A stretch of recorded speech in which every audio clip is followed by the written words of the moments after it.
Let's go live to Larry Krueger right here on 95.7 The Game. Hello, Lair. Are we going to talk lentils in your dip? I mean, every time I hear you talking food, I think the lentil dip. You know what? You've tried to make fun of me for my Trader Joe's lentil dip for years now, and I just want you to know that I get asked on social media platforms on the weekly for that recipe because people love it, Larry. They love the Trader Joe's lentil dip. Sounds terrible, by the way. It sounds awful. Freaking delicious. Lentils, bruschetta sauce, feta, done. Corn chips, you're welcome.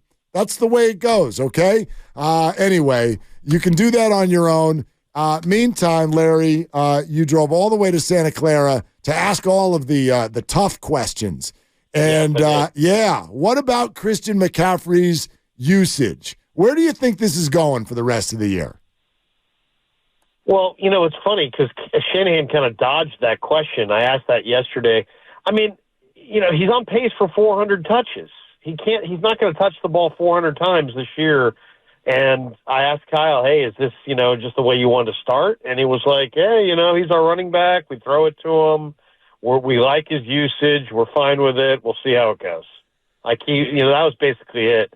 But there's no way, Mark and Dibs, that he's going to touch the ball 400 times. So at some point, they're going to have to ease off of the CMC mode and into the other backs and utilize some of their other weapons.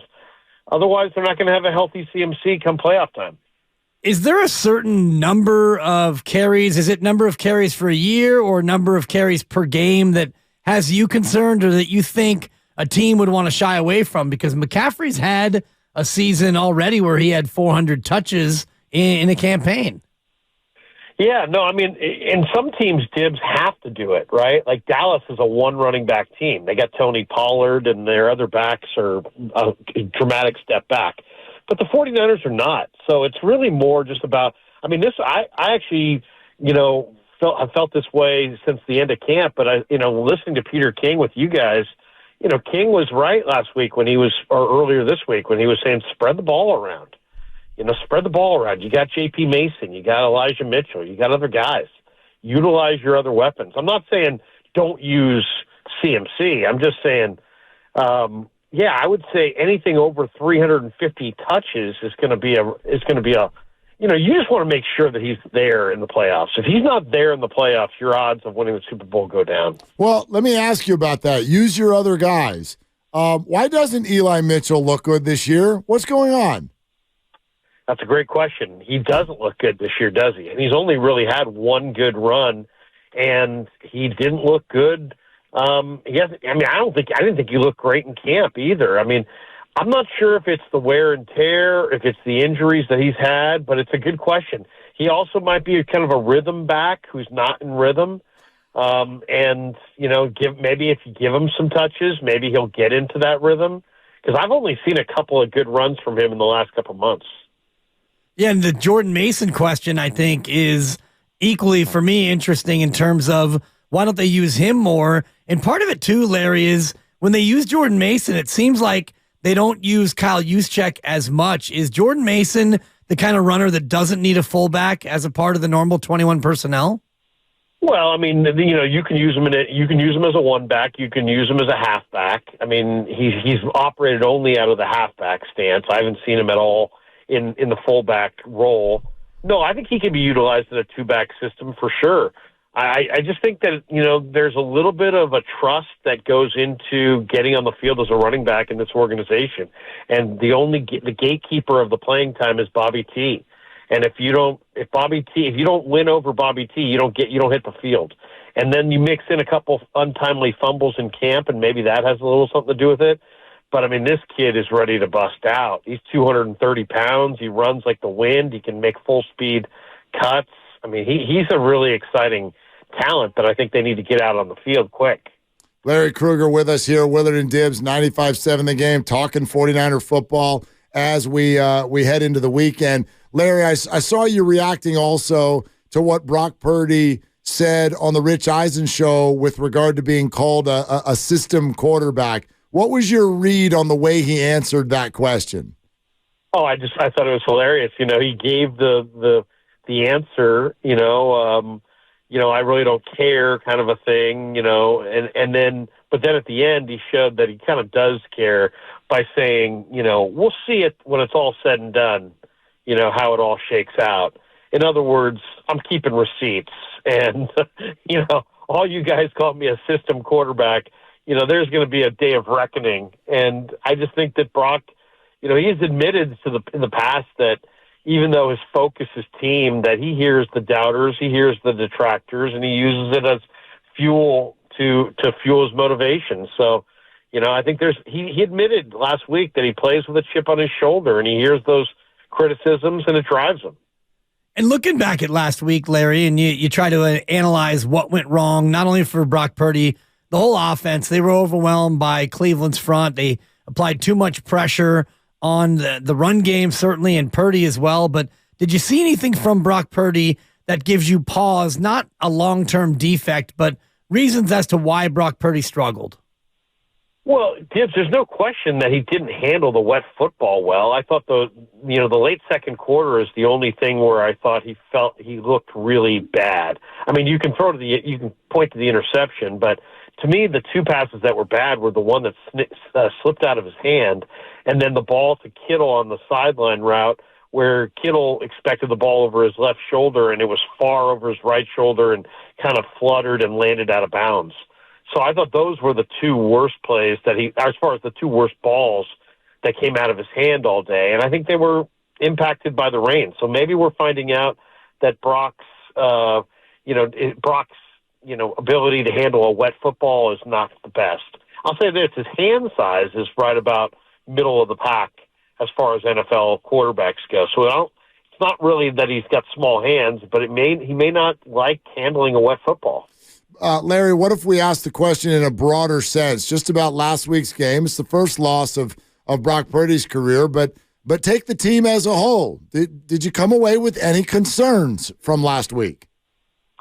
No. My big reality from last week, I think, is that we just didn't give the Browns enough credit. If you look at them statistically, guys, their defense is a phenomenal defense. I mean, they play a lot. They manned up the Niners, and they played a lot of man. They also played a ton of nickel.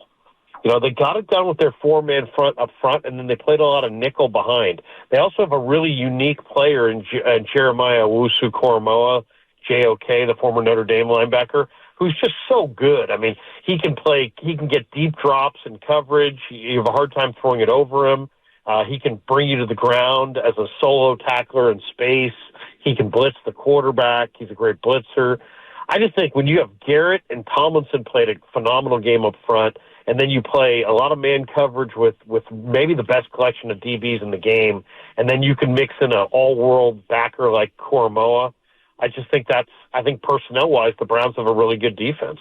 And probably not facing the same daunting task on Monday night against Minnesota. Based on Trent Williams' availability, Larry, does that change the way that Kyle is going to scheme it up, or is it more reliant on whether or not he has Debo and CMC as to how he approaches it?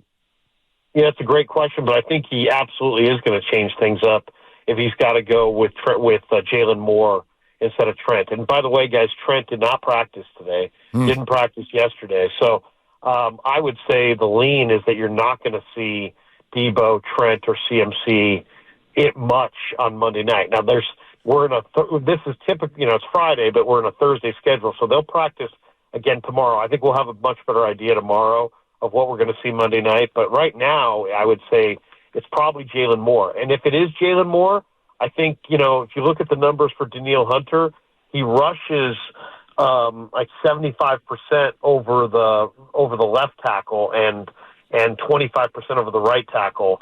Or I should say the opposite, 25% over the left tackle. So, but expect that number to go up. If it's Jalen Moore, you're going to see a lot of Danielle Hunter on Jalen Moore.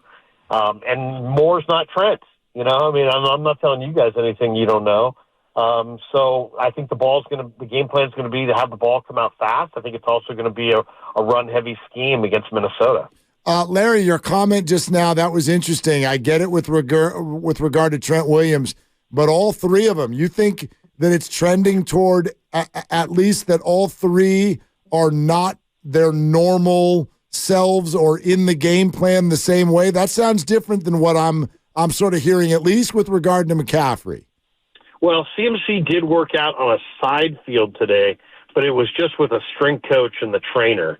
And they have depth there, and the way Kyle said that Elijah Mitchell's a full go earlier in the week, I got the sense that, that they feel like it's time to – like, I would not be surprised if CMC suited up, played in the first quarter, maybe even got a touchdown, Niners get a lead, and you never see him again the rest of the game.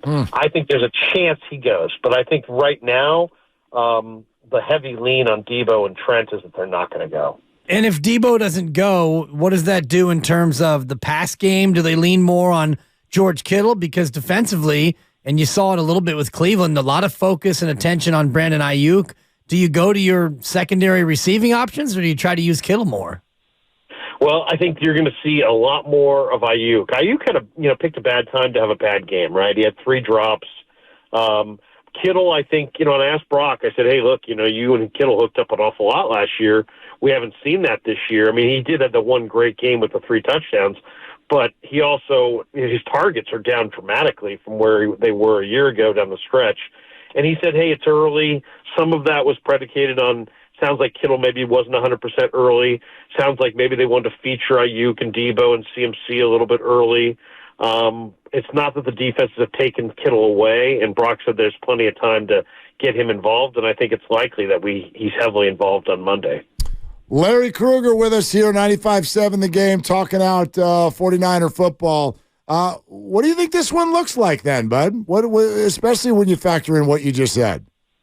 Well, it's funny. I talked to Pete Bursich, who's their color analyst this week, and Pete, who's very positive. Former. He's been doing that for a while. Former Bears linebacker, former Notre Dame linebacker, former Viking. He didn't seem very optimistic. I mean, he really feels like this 49er team is on a different level than the Viking team. I mean, you have no Justin Jefferson. To me, they're, obviously the 49ers are going to lean heavily on Hawkinson and trying to take away Hawkinson and Jordan Addison. I think the 49ers get it going offensively back to their 30-point plateau. I see something like 31-14, 31-10, something like that. I don't think the Vikings have not had a lot of success running the football. They are going to blitz a ton. They blitzed 71% against the Bears. But and the key factor, I think the wild card factor in this game is the nickelback Metellus, who's really a very athletic blitzer, and they use him in a variety of ways. But I think the 49ers are going to have their way in this game. I think they're going to bounce back and probably win 31-10. Okay, let's from your lips to the 49ers' ears. Larry Krueger, have a great weekend, bud. I know we'll be hearing from you early next week as well. Sounds good. Have a good weekend, guys.